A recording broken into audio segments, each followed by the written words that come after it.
దేవునికి బిడ్డలారా, దేవుడు మనుషులు మోసం చేయొచ్చు కానీ దేవుడు మోసగాడు కాదు. ఆయన నమ్ముకున్న సేవకుడు మోసగాడు కాకన్నా దేవునితో నడుస్తూ దమ్మున్న సేవ చేయగలిగిన సేవకుడు ప్రార్థన చేసిన నోటి మాటన్నా అది జరగవలసిందే. యేసు నామములో జరుగును గాక. అటువంటి దమ్మున్న దేవుని నమ్ముకున్నాం మనం.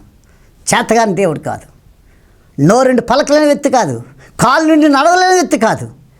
ఏదైనా దేవుని కోసం గోరంత చేస్తే కొండంత చేస్తాడు. దేవుని కోసం ఒక అడుగు ముందుకేసి నువ్వు పని చేస్తే 10 అడుగులు ఆయన వేసుకొని ఆయన సైన్యంతో వచ్చి నేను కాపాడుతాడు. అంత దమ్మున్న దేవుడు నా జీవం గల దేవుడు ప్రభు అని యేసుక్రీస్తు. కనుక గనురాలైన స్త్రీ, ఆమెకు కూడా విశ్వాసం లేదు. ఎలీషా అన్నాడు, అమ్మా నేను మీ దగ్గరికి వచ్చేటప్పుడు నీ కౌగుట్ని బిడ్డ ఉంటాడు అంటే, దైవజనుడా నా ఎల్లువాడా అలా పలకవద్దన్నట్టు. అంటే ఆమెకి నమ్మకం లేకపోయినా దైవ సేవకుడు మాట ఇచ్చినందుకు, దైవ సేవకుడు పలికినందుకు దేవుడు అక్కడ కార్యం చేశాడు.